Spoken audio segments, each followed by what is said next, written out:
أعوذ بالله من الشيطان الرجيم. بسم الله الرحمن الرحيم.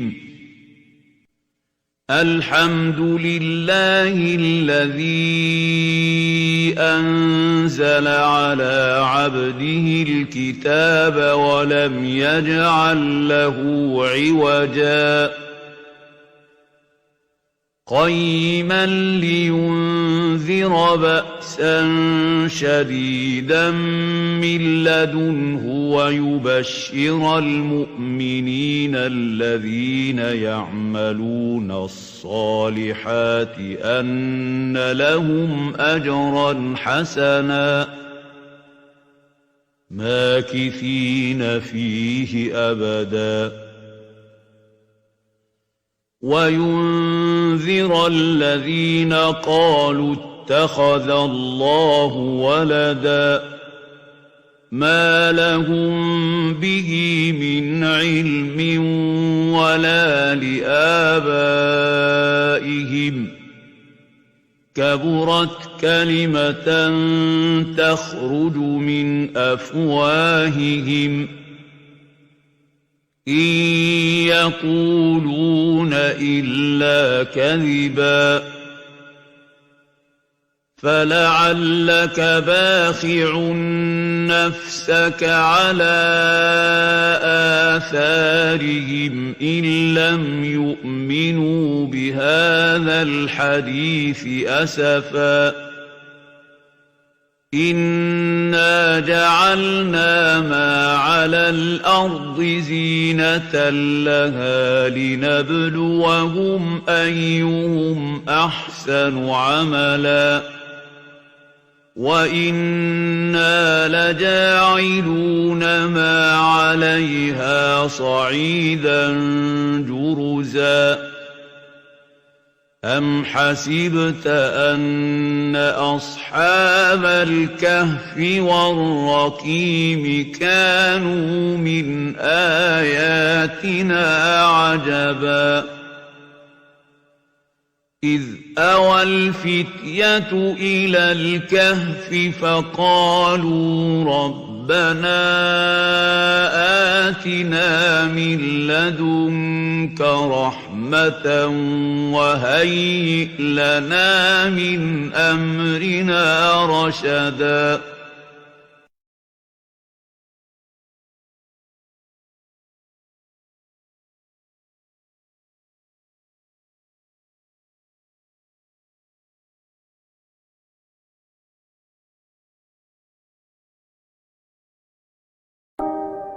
اللهم أنت ربي لا إله إلا أنت خلقتني وأنا عبدك وأنا على عهدك ووعدك ما استطعت أعوذ بك من شر ما صنعت أبوء لك بنعمتك علي. الشيطان الرجيم. بسم الله الرحمن الرحيم. قل هل من شركائكم من يبدأ الخلق ثم يعيده قل الله يبدأ الخلق ثم يعيده فأنى تؤفكون قل هل من شركائكم من يهدي إلى الحق قل الله يهدي للحق أفمن يهدي إلى الحق أحق أن يتبع أمن لا يهدي إلا أن يهدى فما لكم كيف تحكمون وما يتبع أكثرهم إلا ظنا إن الظن لا يغني من الحق شيئا إن الله عليم بما يفعلون وما كان هذا القرآن أن يفترى من دون الله ولكن تصديق الذي بين يديه وتفصيل الكتاب لا ريب فيه من رب العالمين أم يقولون افتراه قل فأتوا بسورة مثله وادعوا من استطعتم من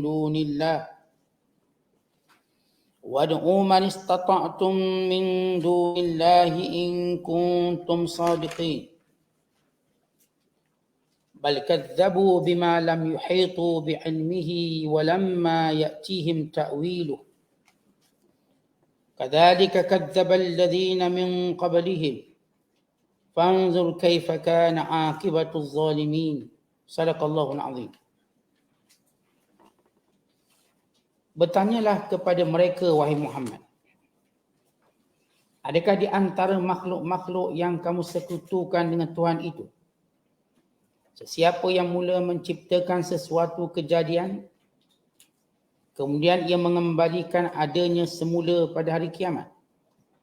Katakanlah, Allah jualah yang mula menciptakan sekalian makhluk, kemudian ia mengembalikan adanya semula untuk menerima balasan. Oleh itu, mengapa kamu rela dipalingkan kepada menyembah yang lain? Bertanyalah, wahai Muhammad, adakah di antara makhluk-makhluk yang kamu sekutukan dengan Tuhan itu sesiapa yang dapat memberi petunjuk kepada kebenaran? Katakanlah, Allah jualah yang memberi hidayah petunjuk kepada kebenaran.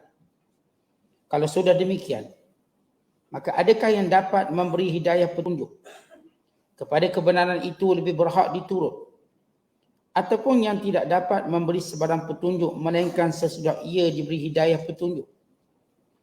Maka apakah alasan sikap kamu itu? Bagaimana kamu sanggup mengambil keputusan dengan perkara yang salah yang tidak dapat diterima oleh akal? Dan kebanyakan mereka tidak menurut melainkan sesuatu sangkaan sahaja. Padahal sesungguhnya sangkaan itu tidak dapat memenuhi kehendak menentukan sesuatu dari kebenaran i'tiqad. Sesungguhnya Allah Maha mengetahui akan apa yang mereka lakukan. Dan bukakanlah Al-Quran ini, dan bukanlah Al-Quran ini sesuatu yang boleh diada-adakan oleh yang lain dari Allah. Tetapi Al-Quran itu diturunkan oleh Allah untuk membenarkan kitab-kitab yang diturunkan sebelumnya dan untuk menjelaskan satu persatu hukum-hukum syarak yang diwajibkan atas kamu. Tidak ada sebarang syak dan ragu-ragu pada Al-Quran itu tentang datangnya dari Allah, Tuhan yang mencipta dan mentadbir sekalian alam. Orang-orang kafir tidak mengakui hakikat yang demikian itu. Bahkan mereka mengatakan dialah Muhammad yang mengada-ngadakan Al-Quran menurut rekaannya. Katakanlah, wahai Muhammad, kalau demikian, datangkanlah satu surah yang sebanding dengan Al-Quran itu. Dan panggillah sesiapa sahaja yang kamu dapat memanggilnya, yang lain dari Allah, untuk membantu kamu, jika betul kamu orang-orang yang benar. Bahkan mereka pula terburu-buru mendustakan Al-Quran yang fahaman mereka tidak dapat meliputi segala isi pengetahuannya, dan belum datang kepada mereka kenyataan yang menjelaskan kebenarannya. Demikianlah juga orang-orang sebelum mereka mendustakan kitab-kitab Allah yang diturunkan kepada mereka. Maka lihatlah bagaimana akibat orang-orang yang zalim itu berakhir dengan berbagai bencana yang membinasakan mereka. Masih lagi kita berada dalam penafsiran surah Yunus, surah yang ke-10 pada juzuk yang ke-11. Pada ayat 34 sehinggalah ayat 39. Ayat-ayat yang kita bacakan ini menjelaskan dan menerangkan serta menguatkan keyakinan orang beriman dan juga pembuktian kepada semua manusia akan adanya hari kebangkitan. Demikian juga ayat yang kita bacakan ini menjelaskan tentang Al-Quran ialah kalamullah dan cabaran Allah Ta'ala kepada sekalian orang Arab, segala pujangga bahasa, segala pakar-pakar balarah dan fasahah untuk mendatangkan Al-Quran seumpamanya. Sesudah tuduhan mereka bahawa Al-Quran itu direka, dicipta oleh Nabi Muhammad sallallahu alaihi wasallam.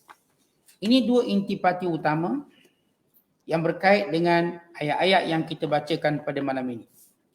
Kalau sebelum ini, ayat-ayat yang menjelaskan tentang keesaan Allah dan kekuasaan Allah. Ini ayat tentang menjelaskan kewujudan, kekuasaan, penguasaan Allah Subhanahu Wa Taala. Dan juga 5 soalan yang Allah Taala suruh Nabi Muhammad tanya kepada penyembah-penyembah berhala, supaya mereka mengetahui berhala yang mereka sembah itu tidak punya apa-apa pun keistimewaan atau kelebihan, melainkan makhluk yang diciptakan dan Tuhan yang diada-adakan oleh mereka menurut hawa nafsu dan sangkaan buruk dan juga mengikut nenek moyang mereka. Maka Allah menjelaskan seterusnya selepas berkait dengan keimanan pada Allah, Allah bercakap tentang keimanan kepada hari kiamat ataupun keimanan kepada hari kebangkitan. Kerana kiamat itu bermula daripada dibangkitnya manusia. Bila mana dibangkitkan manusia, maka bermula apa yang disebut sebagai ba'as, yakni kebangkitan semula, penghisaban kepada seluruh manusia. Dan ayat yang kita bacakan juga menyebut tentang salah satu daripada rukun iman juga, iaitu beriman kepada kitab, yakni Al-Quran secara khusus. Jadi kita bercakap oleh kerana surah Yunus ini surah Makkiyah yang diturunkan di Mekah, yang diturunkan sebelum hijrah. Maka ia mendetaili dan menghujahi pada perkara-perkara akidah, pada perkara-perkara yang bersangkutan dengan rukun iman yang 6, yang bermula daripada keimanan pada Allah, kepada Rasul, kepada malaikat, kepada kitab, kepada hari kiamat dan kepada qada dan qadar. Maka ini sifat ayat-ayat Makkiyah. Maka kali ini Allah Ta'ala menyebut, Qul, katakanlah wahai Muhammad, beritahu kepada para penyembah berhala dan sekalian manusia yang telah menyengutukan Allah. Katakanlah kepada kaum musyrikin itu, wahai Rasul, siapakah yang menjadikan langit dan bumi dan kemudian yang menciptakan segala isi antara keduanya? Apakah ada Tuhan selain daripada Allah? Sama ada berhala atau batu yang disembah, ataupun bulan, bintang-bintang, jin atau manusia. Siapa yang mampu sesudah menciptakan ini mengembalikannya, yakni membangkitkan semula?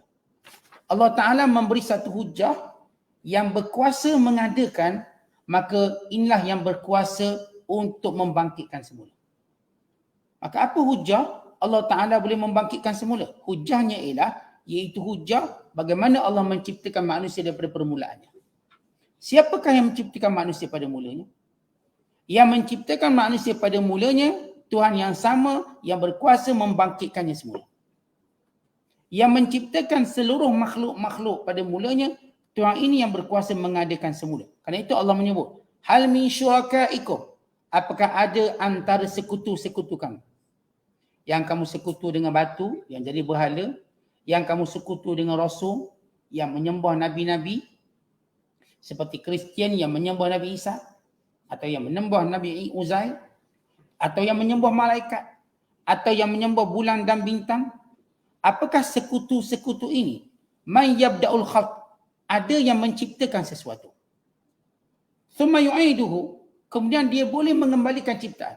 Baik, yang pertama sudah terbatal, maka yang kedua lagilah terbatal. Apa yang terbatal yang pertama? Menciptakan. Siapakah di kalangan sekutu-sekutu yang manusia sembah selain Allah menciptakan? Sedangkan sifatnya adalah dicipta. Dia tidak berkuasa mencipta. Sama ada ia berupa batu-batu yang ini berhala, atau berupa manusia yang disekutukan. Seperti Fir'aun yang rakyatnya menganggapnya sebagai Tuhan. Seperti Numrus yang rakyatnya menganggapnya sebagai Tuhan. Sebagaimana kisah-kisah raja-raja dahulu yang mengaku Tuhan atau anak Tuhan supaya mereka dapat berkuasa dengan lebih panjang. Supaya rakyat ini bukan sekadar takut pada mereka, bahkan menyembah mereka. Maka tanya Allah kepada mereka. Dan tanya Allah kepada yang menyekutukan Allah dengannya, apakah mereka menciptakan sesuatu. Bahkan cipta lalat pun tak boleh. Jangan kata cipta yang lain. Kalau berkumpul seluruh manusia dan juga jinnya untuk mencipta seekor lalat, mereka tak mampu. Tak ada satu pun makhluk yang mampu mencipta hidupan. Bagi menunjukkan kuasa mutlak Allah yang menghidupkan dan mematikan. Kerana itu Allah Ta'ala tanya, apakah di kalangan sekutu-sekutu kamu ada yang memulakan ciptaan, kemudian dia akan kembalikan balik ciptaan itu? Maka Allah jawab. Kenapa Allah Ta'ala jawab? Sebab jawapan ini tidak ada di sisi mereka. Kenapa Allah Ta'ala jawab? Kerana yang bertanya ini yang mengetahui jawapan yang sebenarnya. Ia bukan sekadar jawapan itu tak boleh mereka jawab. Dan mereka juga tak mampu jawab yang sebenarnya. Dan kenapa Allah jawab? Kerana yang menjawab inilah yang melakukannya. Mencipta dan mengembalikan. Maka kerana itu Allah jawab. Allah Ta'ala berfirman, Qul, katakanlah wahai Muhammad kepada mereka, Allahu yabda'ul khalq. Allah lah yang memulakan ciptaan. Allah Ta'ala tak sebut Allah mencipta sahaja, yang memulakan penciptaan. Menunjukkan makhluk yang pertama Allah cipta. Sama ada di kalangan manusia, atau di kalangan malaikat, atau di kalangan jamadat. Maka semuanya Allah yang memulakannya. Artinya belum ada yang memulakan ciptaan ini sebelum Allah. Dan belum ada yang menciptakannya selain Allah. Artinya Allah Ta'ala nak menyebut tentang keesaan Allah yang bersifat qidam, sedia kala. Bersifat azali. Bahawa Allah yang mencipta dari awal makhluknya. Sama ada makhluk bernama manusia yang Adam AS. Atau makhluk yang bernama malaikat yang Allah ciptakan dahulu. Atau makhluk yang bernama jamadat, yakni yang tak bernyawa ni. Sebagaimana disebut dalam hadis, awwalu ma khalaqallahu ta'ala al-qalam. Makhluk yang pertama Allah ciptakan ialah qalam. Untuk mencatat, menulis tentang takdir manusia. Maka Allah menyebut dialah yang memulakan segala makhluk ciptaan. Thumma yu'iduh. Kemudian Allah Ta'ala mengembalikannya. Apakah dalil dan apakah bukti Allah Ta'ala yang akan mengembalikan, membangkitkan semula makhluknya? Kerana Allah lah yang menciptakannya. Itulah dalil. Dalil yang jelas. Kemudian Allah Ta'ala menyatakan, فَأَنَّا تُؤْفَكُونَ.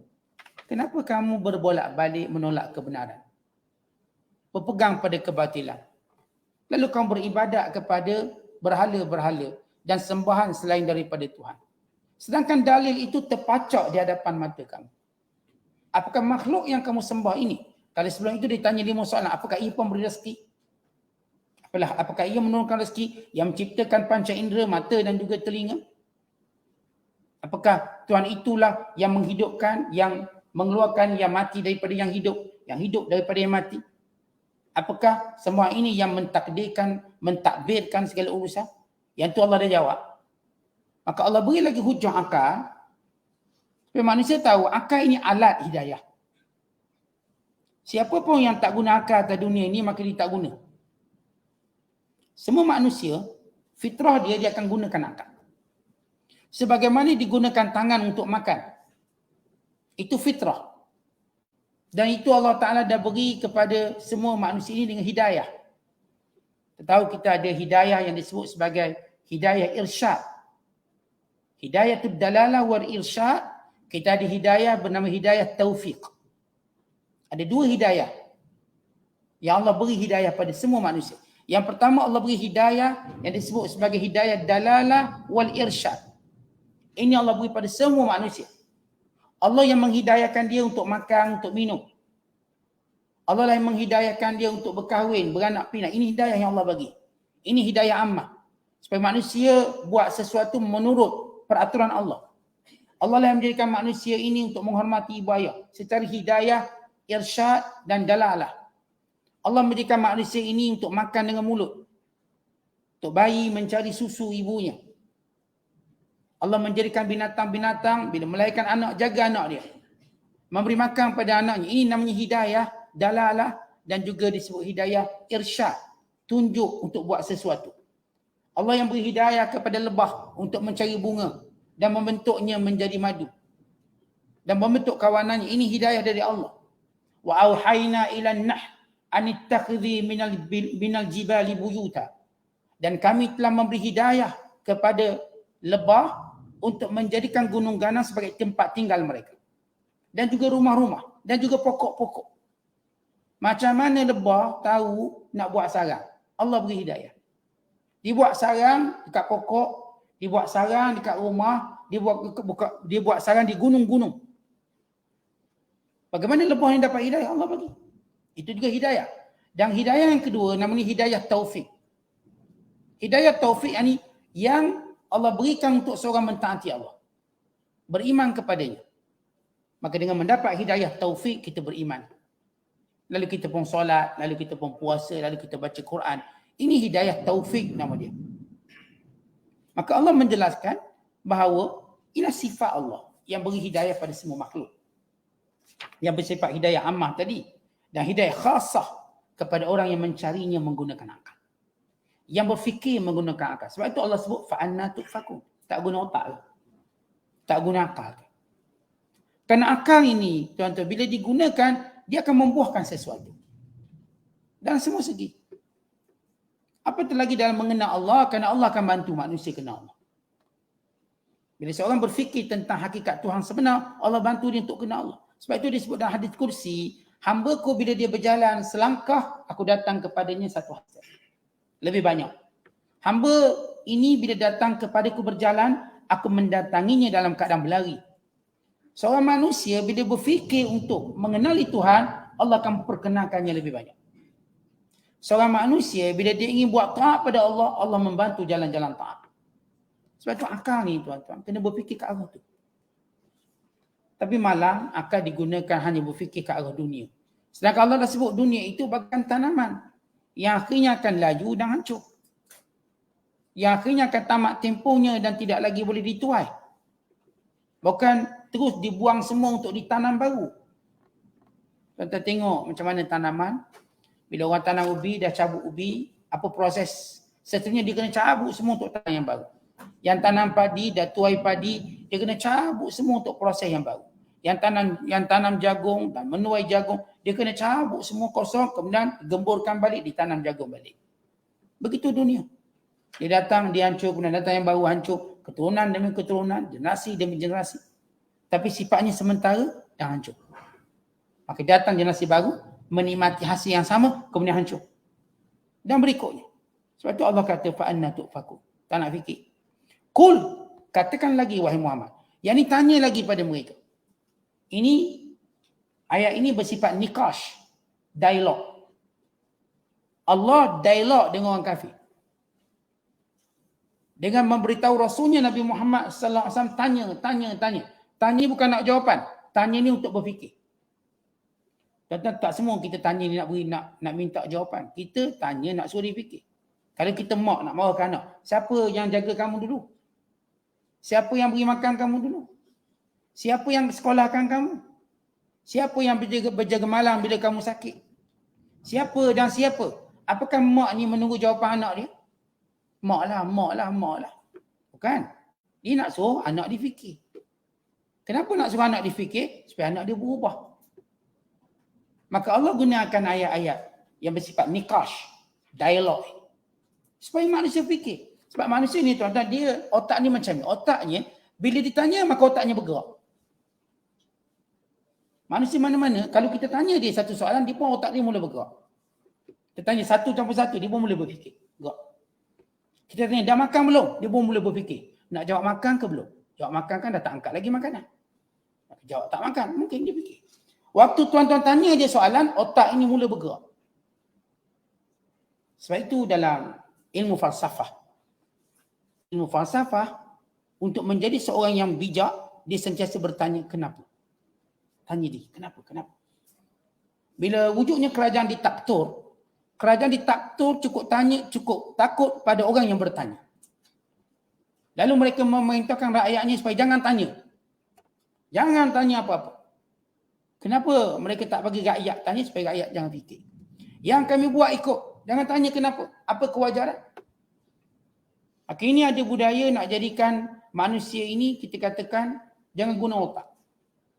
Tentang Islam memupuk umatnya menggunakan otak dan akal. Nabi SAW sentiasa bertanya. Sahabat-sahabat bertanya kepada Nabi SAW. Sebab itu dalam proses kita belajar, meminta dalil tidaklah salah. Asalkan beradab. Yang salahnya bila orang minta dalil dengan tak beradab. Mana dalil? Seolah-olah macam tak ada dalil. Cara diminta tu macam nak beritahu tak ada dalil. Itu salah. Kan ada setengah keceluparan orang bila baik dia berdebat, baik dia tak setuju seorang. Ni ada dalil. Mana dalil? Mana dalil? Waktu ditanya dalil tu seolah maksudnya tak ada dalil. Bukan begitu cara adab. Tuan-tuan, kita tak salah untuk tanya mana dalil. Tapi cara kita bertanya, tujuan kita bertanya itu penting. Dan otak itu, bila bertanya mana dalil, untuk mengetahui kebenaran. Bukan untuk kita probok dia. Ada orang ditanya, mana dalil untuk probok? Okay, setengah mereka itu tak layak diberitahu dalil sebab mereka kaki probok. Setengah mereka, ya, kena beritahu dalil. Untuk menghilangkan keresahan. Dan kerana otak ini, tuan-tuan, dia kenyang dengan jawapan. Sebagaimana perut kenyang dengan makanan, otak ini dia kenyang dengan jawapan. Kalau dia tak dapat jawapan, dia jadi macam lapar dan kehausan. Dia tanya, kalau kadang-kadang benda tu simple. Tadi tengah hari awak makan apa, itu nak tanya. Kalau kita tak jawab, otaknya haus. Tak ada jawapan. Macam kebulur tak. Nak tahu juga.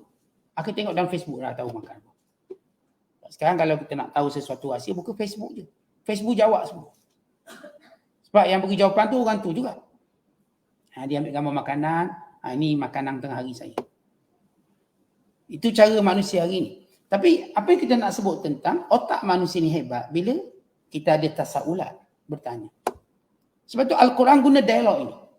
Tanya, jawab. Tanya, jawab. Tanya dan jawab. Dan setiap jawapan itu namanya dalil. Contoh kalau kita sebut dalil, dalil ini daripada Quran, daripada hadis, itu kita sebut dalil. Perkataan ulama tidak menjadi dalil. Perkataan ulama ialah penjelasan kepada dalil. Ucapan saya bukan dalil, saya bukan sesiapa. Tapi ucapan saya ialah penjelasan kepada dalil. Kefahaman kepada dalil. Asas dalil itu ialah ma qala Allah wa ma qala Rasul. Itu dalil. Maka apa yang saya cakap ini penjelasan dalil.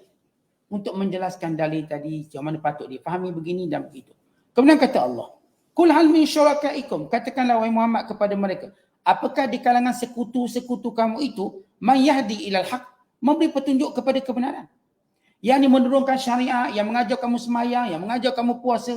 Apakah patung-patung ini yang beritahu kuangkam? Tak beritahu. Kamu sendiri yang buat peraturan lalu kamu nisbahkan pada berhala. Ini patung kami suruh. Bila dia cakap? Bila patung kata kena sembah dia 3 kali sehari? Bila? Bila patung tu kata kalau nak sembah aku kena letak lu buah manggis, buah durian? Bila dia cakap? Bila ditunjuk? Bila dibimbing? Tak pernah. Kamu yang cakap. Adapun Allah, ini Al-Quran. Allah yang suruh kita buat tu, buat ni. Larang tu, larang ni. Kerana Allah yang beri petunjuk kepada kebenaran. Allah yang menurunkan syariat. Dengan syariatnya kita tahu kebenaran. Dalam menjaga tubuh badan dan maruah kita, dia turunkan syariat menutup aurat. Tunduk pandangan. Maka terjaga maruah kita. Terpelihara kita daripada perbuatan keji dan mungkar. Dalam hal-hal yang berkait dengan muamalah kita dengan manusia, Allah turunkan perintah untuk bercakap dengan baik. Wa qulu lin-nasi husna, katakan kepada manusia dengan perkataan yang baik-baik. Dan Allah Ta'ala mengajar kita supaya jangan sombong dengan manusia. Wala tusna'ir khaddaka lin-nas wala tamshi fil ardi marha, jangan kamu berpaling daripada melihat manusia. Jangan sombong dan jangan berjalan dengan megah. Wa ibadur rahmanil ladzina yamshuna 'alal ardi hauna, dan inilah hamba-hamba Allah yang Maha Penyayang yang berjalan atas muka bumi ini dengan pernah merendah diri. Inilah petunjuk kebenaran. Siapa pun yang tadabbur Al-Quran, maka dia dapat petunjuk-petunjuk itu. Daripada awal Allah sebut Alif Lam Mim, dzalikal kitabu la raiba fi hudal lil muttaqin. Alif Lam Mim, kitab ini tiada keraguan padanya, petunjuk kepada orang yang bertakwa. Maka Allah Ta'ala tanya, apakah patung-patung dan sekutu-sekutu kamu itu tunjuk pada kebenaran? Turunkan syariat, turunkan perintah, turunkan larangan. Apakah patung ini yang melarang kamu makan tu, makan ni? Atau hawa nafsu kamu? Yang tak suka tak boleh makan, suka makan. Sedangkan dalam Al-Quran petunjuk untuk kita makan atau minum. Wa yuharrimu alaihimul khaba'ith, dan dia Allah mengharamkan kamu makan yang keji-keji. Kulu min tayyibati wa'malu salihah, makan yang baik-baik dan beramal dengan amal yang soleh. Ya, Al-Quran jelas menyebut tentang panduan makan minum. Apakah berhala kamu yang kata ini haram, ini halal? Ini patut disembelih, itu begitu, itu begini. Apakah berhala kamu atau sekutu kamu? Kulillah, katakan Allah sahaja. Yahdi lil haq, yang menurunkan syariat, yang beri petunjuk kepada kebenaran. Afaman yahdi ilal haq, apakah sama? Tuhan yang tunjuk ke jalan kebenaran yang lebih patut diikuti atau yang tak beri petunjuk apa-apa? Yang cuma beku, yang cuma keluh, yang cuma bisu, yang cuma pekak, yang tak boleh tunjuk apa-apa. Apakah sama dengan Tuhan yang menurunkan ayat-ayat Al-Quran yang mengandungi perintah dan larangan, yang mengandungi pedoman dan hidayah, yang mengandungi ketenangan dan juga kegembiraan, petunjuk ke jalan syurga, keredaan Allah, dengan sembahan-sembahan kamu yang tak tunjuk apa-apa. Apa yang patut kamu tunjuk hari ini? Apa yang sembahan kamu tunjuk hari ini? Mana kitab dia? Mana wahyu dia? Tidak ada. Maka siapa yang patut diikut? Allah tanya lagi akal. Macam saya katakan, akal ni kalau ditanya dia ingin menjawab. Sama ada datang ego dia menyekat jawapan itu disebut dengan lidah, tapi dalam hati tetap berkata, ya, betul. Betul. Ada ramai manusia, dia tidak mahu mengakui kebenaran dengan lidah sebab dia ada ego dia. Dia ada benci dia. Maka dengan sebab bencinya, dia akan label orang macam-macam untuk menolak kebenaran. Nabi Muhammad, waktu mereka menolak kebenaran Nabi Muhammad, mereka kata, Muhammad itu ahli sihir. Muhammad itu penipu. Muhammad itu sekian, Muhammad itu sekian. Muhammad itu berpenyakit, gilakan jawatan, gilakan pangkat, gilakan wanita. Mereka cuba menolak untuk mengakui jawapan dengan menuduh. Janganlah watak-watak manusia ini. Kata hari ini, bila zahir kebenaran, cara mereka tolak, mereka labelkan orang tu. Kita tak terima dia ni sesat ni tak betul. Dia tak nak fikir jawapan itu. Sebab dia dah mengikut cara-cara orang-orang terdahulu. Sedangkan Allah Ta'ala beri kita akal, fikirlah. Fikir, orang kata ni ahli sihir. Cuba betul ke dia ahli sihir? Pergi masjid tak tinggal. Yang tuduh dia tak pergi masjid. Yang menuduh ni jangan percaya dia. Dia tu saya rasa bela hantu raya. Kita pun boleh dengar betul lah dia bela hantu raya. Ada orang kata salah seorang tok guru saya bela hantu raya. Dia pun percaya, orang cakap. Yang cakap tu siapa? Yang dituduh itu tengok keadaan dia. Tapi kita tuan-tuan yang tu percaya. Sebab manusia bila berkait dengan tuduhan dan fitnah, dia tak akan mencari sumber. Tetapi dia seperti terpaksa percaya. Sebab itu yang membezakan kita ada akal yang sihat atau tidak. Orang akal yang sihat bila datang satu fitnah, dia tak akan percaya. Dia letak percaya. Dia tak akan sebut percaya. Kata ni si mak tu pecah mana, ambil duit orang. Dia letak dari awal, saya tak percaya. Dan benda tak report polis, tak masuk mahkamah, yang merupakan terma untuk menghukum seseorang, tidak ada. Cuma tuduhan. Tuduhan tu pun duk melayang atas udara. Kita pun tak tahu punca dari siapa, daripada mana. Mungkin pendengki dia, mungkin orang tak suka pada dia. Ada seorang ulama, saya mengenali dia. Dia orang alim bagus. Tapi ada orang kampung mulut dia ni sesat. Maka dia haram mengajar di masjid ini semua. Tapi bila dia orang baik tuan-tuan, walau lama dia difitnah, lama.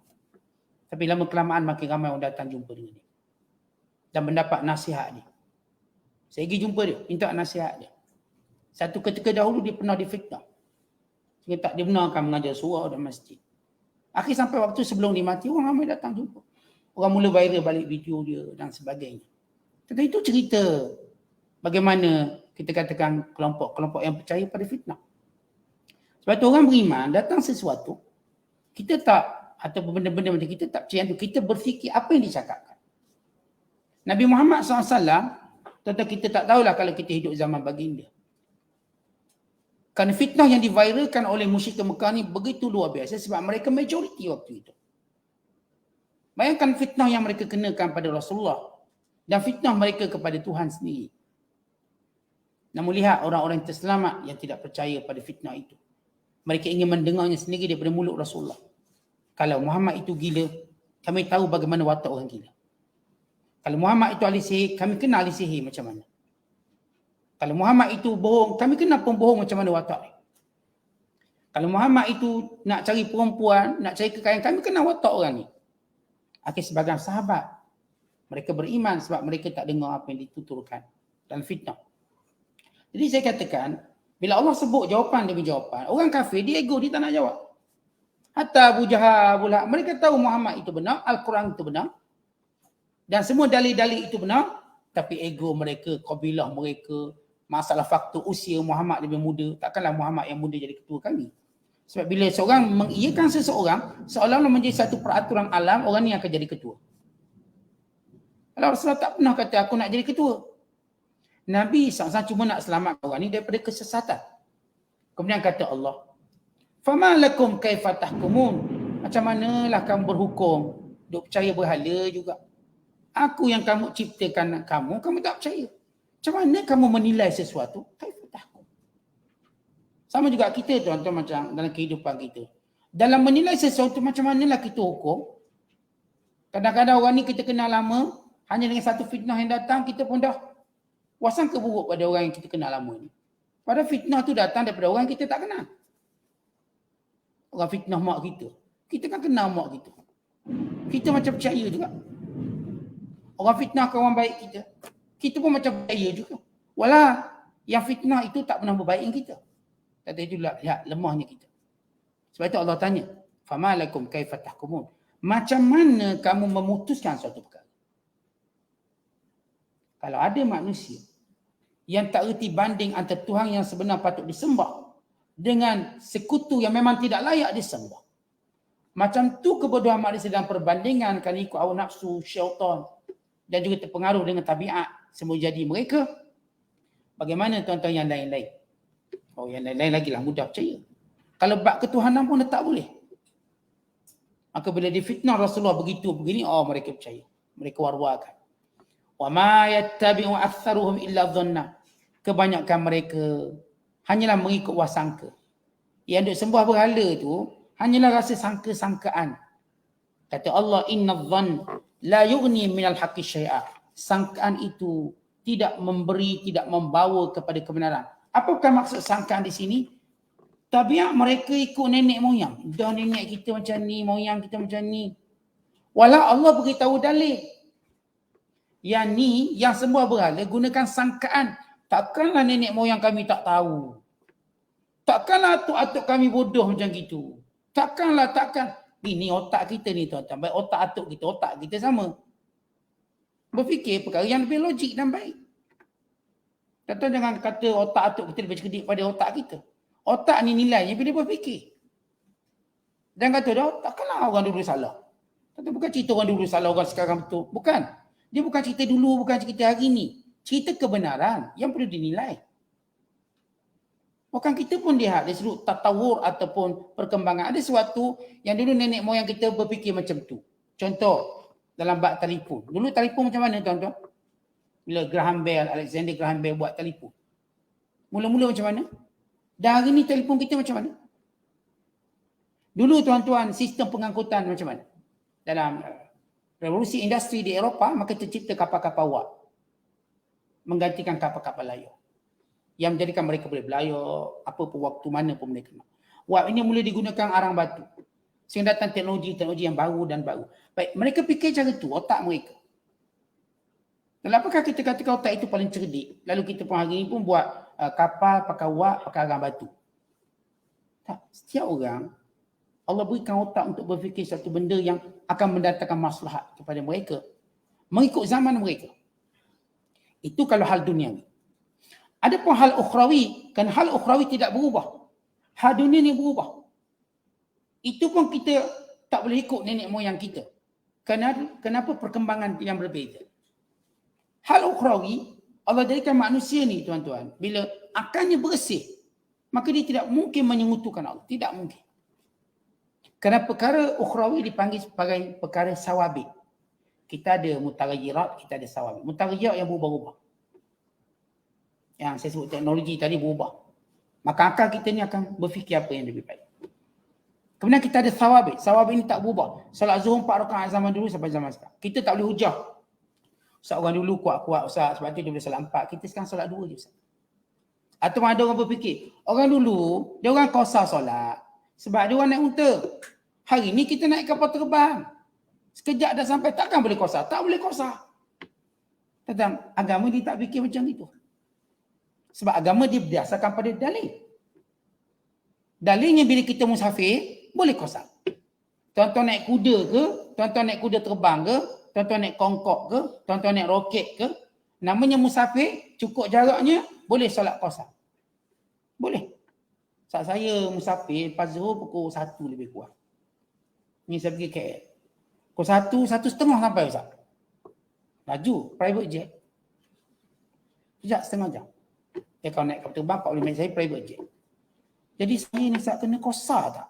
Boleh ke? Sebab saya tengah rehat. Saya naik musafir pun sambil makan kokti Ustaz. Kokti. Ekor. Saya rasa macam tak boleh qasar lah. Sebab orang dulu kan sebab dia atas unta, panas. Sebab tu dia boleh qasar. Tetapi ini bukan dalil. Itu penyelewengan cara berfikir. Sebab ada benda kita fikir berdasarkan evolusi. Ada benda kita fikir berdasarkan dalil. Berkait dengan masalah manusia, kehidupan itu evolusi. Fikir cara yang sesuai dengan zaman kita. Zaman anak-anak kita dulu belajar kapur, pakai duster, papan hitam, papan hijau. Zaman dulu, zaman-zaman anak kita, PDPR pakai komputer, laptop satu seorang. Dulu cikgu kalau murid mengantuk, dibaling kapur. Hari ni kalau murid mengantuk dalam PDPR, dia buat macam ni. Kok sesuai zaman lah. Mungkin dia buat benda-benda yang boleh menarik perhatian. Keluarkan iklan game ke, terus anak murid dia segar misalnya. Maka ini antara evolusi perfikiran secara kepentingan dunia. Tapi bab akhirat, Allah bagi manusia otak ni fikir sama. Maka sebab itu kita tak boleh kata nenek moyang kita begitu tak. Otak kan kamu tak fikir ke? Siapa yang menciptakan langit, bumi dan sebagainya. Kemudian kata Allah, Innallaha alimun bima yaf'alun. Allah Ta'ala mengetahui apa yang kamu lakukan. Yang Allah Ta'ala mengetahui kesesatan kamu, punca kesesatan kamu. Yang susah sangat nak guna otak berfikir ni kenapa? Kenapa susah sangat? Kamu lihat bagaimana sekutu kamu lemah untuk melakukan semua yang dituntut. Menciptakan atau mengembalikan. Kamu lihat bagaimana sekutu-sekutu kamu itu juga ialah makhluk yang diciptakan tak boleh beri hidayah. Bukan dia pun tak boleh jaga dirinya sendiri. Orang lain kena angkut dia ke sana ke sini. Orang lain kena mandikan dia. Orang lain kena simpang dia. Jangan dihanyut air banjir. Jangan dibakar oleh api kebakaran. Maka lihat taubih. Allah menyebut penghinaan. Ataupun kita katakan Allah tunjukkan kebodohan mereka yang menyembah selain Allah. Kemudian Allah pergi kepada perkara yang ketiga menjadi dasar akidah. Beriman pada Al-Quran. Sebab perkara berkait dengan asas ketauhidan Allah. Yang kedua tentang kiamat. Yang ketiga tentang Al-Quran mukjizat. Yang di dalamnya terkandung dua benda. Pertama, kebenaran Al-Quran sekaligus membuktikan kerasulan Nabi Muhammad SAW. Dan kerasulan Nabi Muhammad disokong oleh mukjizat yang bernama Al-Quran. Rasulullah SAW ada pelbagai mukjizat. Wa mu'jizatuhu kasiratun gharar. Minha kalamullahu mu'jizul bashar. Dalam syair urjuzah Ibrahim Laqani. Dan mukjizat Rasulullah itu banyak tidak terkira. Antaranya Al-Quran yang melemahkan manusia. Nabi-Nabi dulu tuan-tuan, mereka untuk umat dulu stop. Maka mukjizat mereka mukjizat yang tak kekal. Rasulullah SAW syariatnya sehinggalah umat akhir zaman, maka Allah kekalkan mukjizat Rasulullah ini Al-Quran. Sampai hari ini, sehinggalah sampai hari kiamat. Maka bila orang kafir cuba untuk menafikan kemukjizatan Al-Quran dengan berkata, Quran ini cuma direka oleh Muhammad. Lalu Allah menjawab, Quran seumpama ini tidak mampu diadakan oleh manusia. Bahkan ia membenarkan kitab-kitab yang terdahulu. Bahkan menjelaskan hukum hakam yang terdahulu dan sekarang. Yang tiada keraguan padanya. Ia datang dari Tuhan sekalian alam. Kalau kamu kata Quran ini Muhammad buat, baik, Muhammad itu kan manusia. Dan kamu juga manusia. Dan kamu juga tahu bahasa Arab. Dan kamu juga pakar bahasa Arab. Dan kamu buat pertandingan bahasa Arab. Pertandingan pidato yang terkenal yang disebut sebagai Mu'allaqatus Sabah. Mu'allaqatus Sab', di mana mereka buat pertandingan untuk siapa yang mengeluarkan kata-kata paling fasih, paling lawa, paling cantik, susunan indah, kemudian digantung dalam Kaabah. Dipanggil mu'allaq. Mu'allaq tergantung. Mu'allaqat, benda yang tergantung. Syair yang paling canggih, dia akan digantung dalam Kaabah. Sebagai syair Zuhair bin Abi Salma. Dan ramai penyair terkenal yang mereka gantung dalam. Syair Antara sebagai contoh. Baik, kamu kan pakar-pakar bahasa. Panggil semua pakar-pakar bahasa, bawa seperti Al-Quran. Allah cabar mereka dengan peringkat-peringkat. Pertama, bawa 3 ayat seperti Al-Quran, 10 ayat seperti Al-Quran, atau bawa 1 ayat seperti Al-Quran. Panggil semua, melainkan Allah. Panggil jin ke, panggil manusia, panggil. Untuk mengadakan ayat Al-Quran. Lalu kata Allah Ta'ala, bal kadzabu, bahkan mereka mendustakan, bima lam yuhitu bi'ilmi, apa yang mereka tidak tahu dengan ilmunya. Walamma ya'tihim ta'wiluh, dan mereka juga tidak tahu penjelasan ilmunya. Bila Allah Ta'ala dalam Quran bukan meramalkan, menyebut tentang Rum akan menang. Alif Lam Mim, ghulibatir Rum wa hum min ba'di ghalabihim sayaghlibun. Alif Lam Mim, Rum dikalahkan. Dan selepas dikalahkan dia akan menang. Kata bila tu ayat ini, orang kafir kata tidak mungkin Rum menang. Sebab ikut rekod Parsi tak pernah kalah dengan Rom. Maka tidak mungkin Rom dapat mengalahkan. Tak ada sebab Rom untuk mengalahkan Parsi. Lalu Abu Bakar bila turun ayat surah Ar-Rum, Abu Bakar kata Rom akan menang. Kalau tak percaya kita bertaruh. Lalu mereka bertaruh. Waktu itu judi belum diharamkan. Abu Bakar bertaruh. Tengok siapa menang. Bila Allah sebut wahum min ba'di ghalabihim sayaghlibun. Rom selepas kalah dia akan menang. Akhirnya menyaksikan Rom itu menang dan tidak terkalah lagi. Al-Quran dah sebut. Dan banyak ayat-ayat yang lain yang Allah Ta'ala menyebut. Bukan meramal, menyebut tentang apa yang akan berlaku. Antaranya kiamat. Dan suasana masyahid, suasana kiamat digambarkan oleh Al-Quran. Dengan laut yang pasang, laut yang mendidih panas, dengan bintang berguguran. Dengan pelbagai peristiwa yang menggerungkan. Diceritakan satu persatu. Suar gambaran ini dalam banyak surah, khususnya pada juzuk yang ke-30. Gambaran-gambaran hari kiamat. Maka kalau Quran ini datang daripada Nabi Muhammad, dia tak boleh cerita benda itu. Bukan Al-Quran menceritakan kisah Nabi-Nabi dulu. Dan kamu pun tahu Nabi Muhammad tak pandai baca. Dan kamu pun tahu Muhammad ni tak musafir kat luar. Melainkan sekali. Dan perdagangan bersama kamu. Jadi semua maklumat ni kamu tahu tentang Rasulullah. Sebab itu tuan-tuan salah seorang pemimpin jahiliah namanya Abu Jahal. Dia kata tak mungkin Nabi Muhammad menipu. Sebab Muhammad ni kita pun dia tak tipu. Ini kan dia nak tipu dengan Tuhan pula. Tak mungkin. Kata ni bapa kafir ni mengaku Muhammad SAW tak pernah tipu pun orang. Takkanlah dia nak tipu Tuhan. Kalau Rasulullah jujur dengan orang, ini kan pula Tuhan. Maka masakan Muhammad itu mencipta Al-Quran, mengada-ngadakan Al-Quran. Bukan kamulah yang tuduh mengada-ngadakan. Dan tuan paling parah sebenarnya. Dia dalam, bila jiwa manusia kotor, yang kita sebut. Antara perkara yang mudah manusia percaya, fitnah, tuduhan. Ini semua mudah orang percaya. Sebab itu kita akan kenal manusia yang berakal ketika mana fitnah itu berkembang. Dan ketika tuduhan itu berleluasa. Kita akan kenal siapa yang ada akal, siapa tak ada akal. Seminimum akal seorang dia akan diam. Dan semaksimum akal dia akan tasabut dan tabayyun. Dia akan cek. Bila dia cek betul atau tak betul, maka dia akan cuba berfikir pula sejauh mana dia perlu menjelaskan benda ini atau tidak. Tapi inilah akal kita. Sebab itu Allah Ta'ala menyatakan, sedangkan mereka yang mendustakan, yang dulu Muhammad mengadakan Al-Quran, mereka tak tahu apa-apa. Al-Quran yang telah membaca sesuatu yang berada di hadapan mereka. Dan sesuatu yang telah dilupa oleh sejarah tentang kitab-kitab terdahulu dan lain-lain. Al-Quran cerita. Bukan umat-umat terdahulu. Yang tidak diketahui oleh mana-mana manusia. Bahkan Yahudi mengakui kisah pemuda yang tidur dalam gua. Cerita ni Yahudi tak cerita pada musyrik Mekah. Even kepada orang Madinah. Ini rahsia mereka. Tiba-tiba Rasulullah tahu cerita tentang 7 orang yang tidur dalam gua. Cerita seorang lelaki yang tawaf dunia bernama Dzulkarnain. Orang Arab tak tahu. Tercatat dalam kitab mereka. Yas'alunaka an Dzulkarnain. Qul sa'atlu alaikum minhu dzikra. Kami akan bacakan padamu wahai Muhammad cerita Zulkarnain. Cerita Zulkarnain satu cerita lama. Macam mana boleh tahu cerita lama kalau ia bukan wahyu Allah? Maka tuduhan mereka terhadap Al-Quran terbatas dengan sendirinya. Dengan pengetahuan mereka yang terbatas tadi, lalu mereka menganggap sesuatu yang tak masuk akal mereka. Mereka kata, oh ini ciptaan, ini rekaan. Walau macam saya sebut daripada awal. Lemah kita tuan-tuan bila tak gunakan. Lemah kita bila kita memperbodohkan akal kita sendiri. Lalu kita pun kata ini nenek moyang, ini keturunan. Satu benda yang kita boleh fikir. Di hadapan kita ada wahyu yang jelas, Quran dan hadis. Berfikir. Kalau nenek moyang kita ialah orang-orang yang mendapat petunjuk, tak apa. Di kalangan sahabat. Di kalangan para ulama, para wali yang muktabar itu tak apa.